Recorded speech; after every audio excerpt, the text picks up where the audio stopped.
Maharaj of Alipur. Maharaj of Alipur এটা East Bengal নিয়ে একটু আলোচনা, কিন্তু শুধু ইস্টবেঙ্গলকে কেন্দ্র করে নয়, ইস্টবেঙ্গলের আশপাশে ঘটে যাওয়া কিছু ঘটনাকেও কেন্দ্র করে। কিছুটা সিনেমার গল্প হতে পারে, কিছুটা জীবনের গল্প হতে পারে।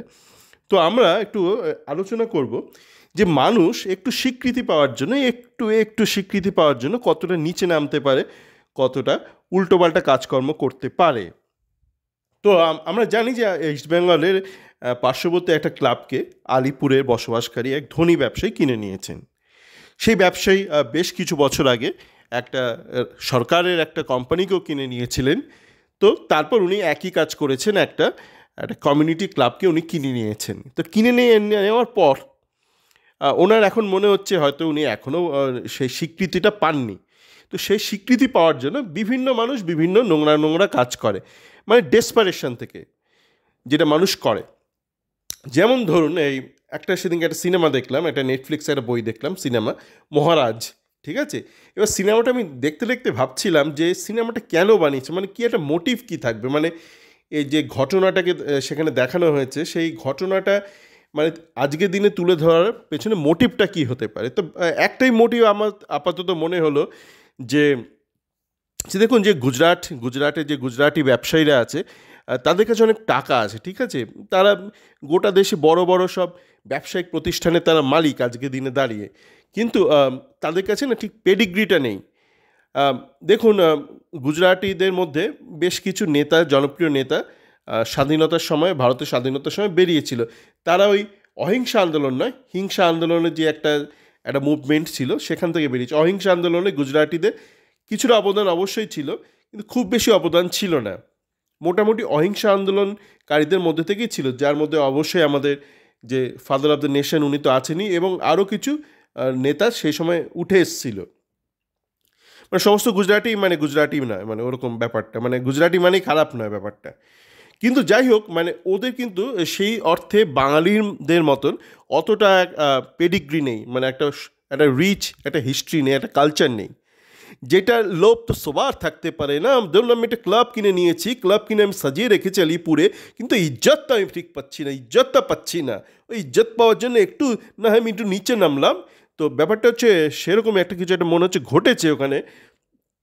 তো তার ফলস্বরূপ কী হয়েছে, একটা সিনেমা বানিয়েছে মহারাজ। এবার মহারাজ আপনারা দেখেছেন কিনা জানি না, একটা ঘটনাটা বেশ একটা অদ্ভুত, একটা মানে একটা বলছে গুজরাটিদের নিয়ে মূলত ঘটনাটা, কিন্তু ঘটনাটা ফাইনাল পটভূমি বোধহয় যেখানে ঘটছে ঘটনাটা, ঐতিহাসিক সো কল্ড ঐতিহাসিক ঘটনা, সেটা কিন্তু মুম্বাইয়ের একটা কোথাও হচ্ছে, যেখানে প্রচুর গুজরাটি ব্যবসায়ীরা রয়েছে। তো সেখানে একটা ওই রাজবাড়ির মতন আছে, যেখানে এক বৈষ্ণব মহারাজ রয়েছে। তো সেই রাজবাড়ির সকলেই ভক্ত, মানে একদম প্রভু ভক্তর মতন, ভক্তর মতন। তো ওরা একটা ভক্ত টাইপ। তো তারা মানে বাড়ির সমস্ত মেয়েদেরকে ওখানে পাঠায়। এই যে মহারাজ আছে, মানে সেই গ্রুপটা যিনি হেড করছেন, তার কাছে রাত্রিবেলা পাঠায় চরণ সেবা করতে। এবার সেখানে শুধু চরণ থেকে সেবাটা শুরু হয়, তারপর পুরো ওপর অবধি হয়ে যায় সেবাটা। হ্যাঁ, মানে ওপর অবধি হয়ে যায় সেবাটা, শুধু চরণে সীমাবদ্ধ থাকে না। আবার সেই চরণ সেবা যখন করতে থাকে, তখন মহারাজ বলতে থাকে, দেখো, বলা হয়েছে তোমাকে তন দিতে হবে, মন দিতে হবে, ধন দিতে হবে। তো বুঝলাম না ব্যাপারটায়, যে ধন থাকলে তন মন দুটোই দিতে হবে, নাকি ধন থাকলেও দিতে হবে, না থাকলেও দিতে হবে। তো ব্যাপারটা ঠিক বোঝা গেল না। তো এটা অন্তত বোঝা গেছে যে আমাদের যে পার্শ্ববর্তী ক্লাব আছে, তার ধনটা ছিল না বলে তার তন মান দুটোই গেছে, তন মান দুটোই আলিপুরে চলে গেছে। তো এখানে এই গুজরাটে বা বম্বের এই ঘটনাটাতে দেখে যা বুঝলাম, কিছু কিছু ক্ষেত্রে হয়তো আপনার ধন থাকলেও আপনার যেহেতু মস্তিষ্কটা একদমই গেছে, তাই আপনাকে তন মান দুটোই দিয়ে চরণ সেবা করতে হচ্ছে, হোল নাইট চরণ সেবা।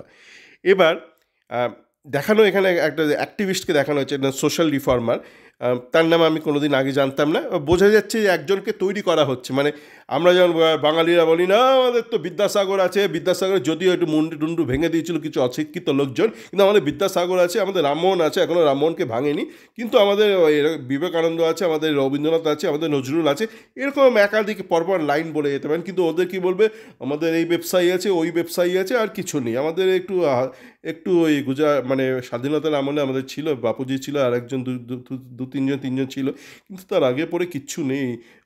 খুব আমাদের সরমকে বাত আছে, ঠিক আছে? তো শুধু ধোকলা আছে, আমাদের শুধু জীবনের ধোকলা আছে, আর কিচ্ছু নেই, ইতিহাস ফিতিহাস কিচ্ছু নেই। তো একটু ইতিহাসটা একটু বানানোর দরকার আছে, অবশ্যই দরকার আছে। তো হয়তো সেই জন্যই হয়তো এই সিনেমাটা বানানো হয়েছে। তো যাকগে, যে মানে যে মেন অ্যাক্টর সে কিন্তু লড়াই করছিল, এবং সে লাস্টে একটা লিগাল একটা একটা কোর্ট ফাইট টাইট করে লাস্টে জিতে যায়। কিন্তু অদ্ভুত অদ্ভুত অনেক ঘটনা দেখানো হয়েছে। মানে সেই ছেলেটা যখন মানে প্রথম প্রতিবাদ করতে করে, তখন সে যখন বাবা মার কাছে যায়, তখন বাবা বলে, তুমি প্রতিবাদ করছো, জানো তোমার মাও গিয়ে চরণ সেবা করে এসছে এক সময়। মানে তারপর আমি বুঝলাম না, ছেলেটা তখন বলা উচিত ছিল, তুমি কি তাহলে আমার সত্যিকারের বাবা, নাকি ওখানকার চরণ সেবার ফলস্বরূপ আমি জন্মেছি? এই প্রশ্নটা কিন্তু এড়িয়ে গেল। কিন্তু ব্যাপারটা হলো, এই ঘটনাটা যদি সত্যি সত্যি ঘটে থাকে এরকম, এবং যদি এতটা ব্যাপক হারে ঘটে থাকে, যদি ওটা ইতিহাসে তার উল্লেখ আমরা এখনও পর্যন্ত দেখতে পাইনি, কিন্তু ঘটনাটা যখন বলছে যে মানে পুরনো মানে কোর্ট ফোর্টের কাগজপত্রের মধ্যে নাকি খুঁজে পেয়েছে, একটা কেস ফেস হয়েছে। তো কেসটা কতটা একটা আইসোলেটেড একটা ইনসিডেন্ট, আর কতটা একটা মানে একটা সামাজিক ব্যাধি ছিল জানি না। কিন্তু যদি ধরুন ডিরেক্টর বারফারকে বলে, এরা সত্যি সত্যি কিন্তু পুরো গোটা গুজরাট একটা চরণ সেবার ব্যাপার ছিল, যদি এরকম কেউ দাবি করে থাকে, তাহলে কিন্তু জানি না আপনার ইজ্জতটা বাড়ছে না কমছে। মানে আপনি যদি বলেন, দেখো আমাদের রিফর্মার কিন্তু পুরো চরণ সেবা বন্ধ করে দিয়েছে, ওখানে যেন সতী বন্ধ করেছে না, সতী প্রথা তোমাদের আছে, তোমাদের কি সব আছে সতী প্রথা, বাল্য বিধবা বিবাহ, ওসব বন্ধ করার লোকজন আছে, তোমাদের বিদ্যাসাগর আছে, রামমোহন আছে, রাজা রামমোহন রায়, আমাদের কিচ্ছু ছিল না বলা একদম ভুল, আমাদের চরণ সেবা ছিল, গোটা গুজরাটে চরণ সেবা ছিল, ওই চরণ সেবা আমরা বন্ধ করেছি।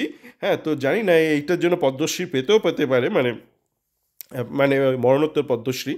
কিন্তু ঘটনা হচ্ছে, যদি মানে এতটাও চরণ সেবা হয়ে থাকে, তারা তো আমার কোনো গুজরাটিকে দেখলেই মনে হবে, ভাই তোমার জন্মের ইতিহাসে চরণ সেবার কতটা অবদান আছে।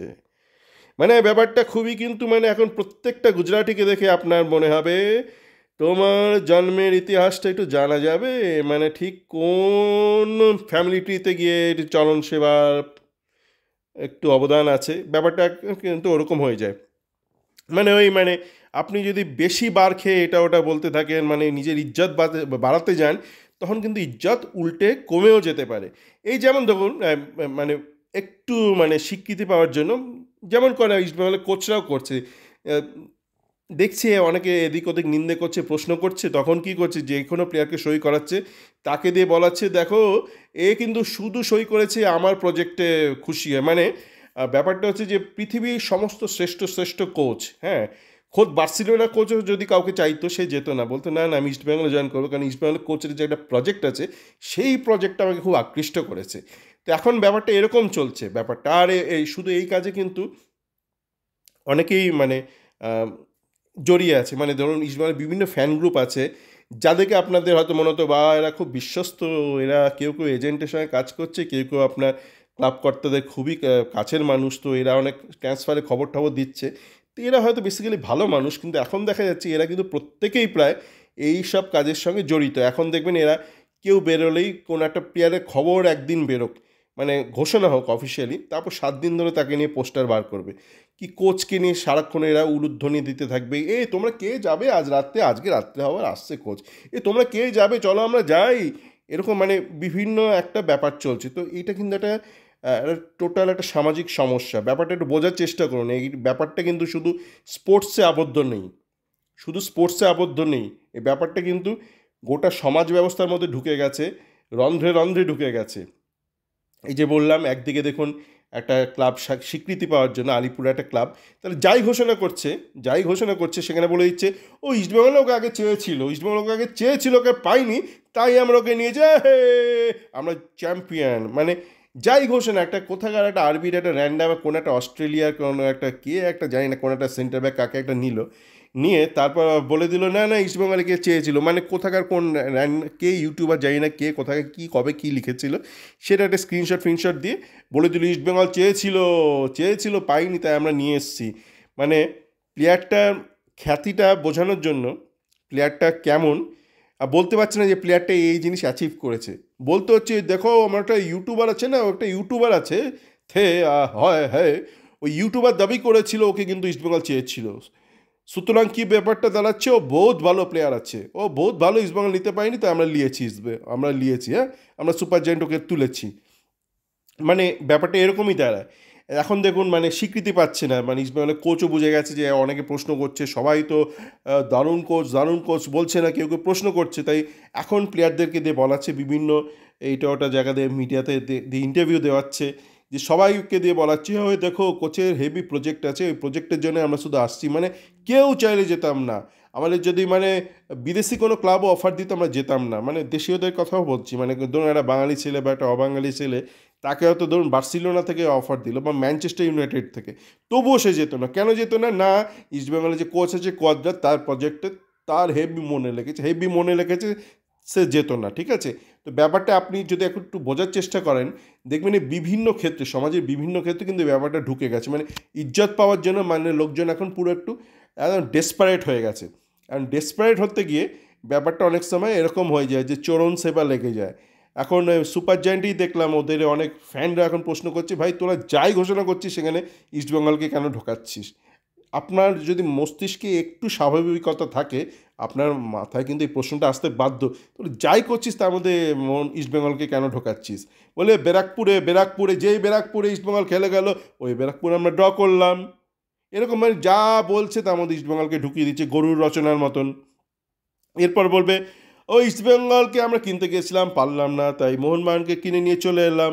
এরকম মানে যা বলছে তার মধ্যে ইস্টবেঙ্গলকে ঢুকিয়ে দিচ্ছে, পুরো একদম গরুর রচনা করে দিয়েছে। বলবে কালকের দিনটা কোন দিন? কালকের দিনটা বুধবার দিন আমরা ইস্টবেঙ্গলকে কবে হারিয়েছিলাম, এই ধরনের উল্টোপাল্টা কথা এরা সারাক্ষণ বলতে থাকবে, মানে যা বলছে কন্টেন্টের মধ্যে ইস্টবেঙ্গলকে এরা ঢুকিয়ে দিচ্ছে। ওই যেমন স্বীকৃতি, এবার স্বীকৃতি পেতে গেলে আপনাকে কিন্তু কাজে করতে হবে। আপনি যদি ভালো কাজকর্ম করেন, আপনাকে কিন্তু ইতিহাস মনে রাখবে। হ্যাঁ, আপনাকে এইভাবে চিল্লাতে হবে না, আপনাকে এইভাবে কম্প্রোমাইজ করতে হবে না, এইভাবে নোংরামি করতে হবে না, সততা করতে হবে না। সকলে ভালো থাকবেন।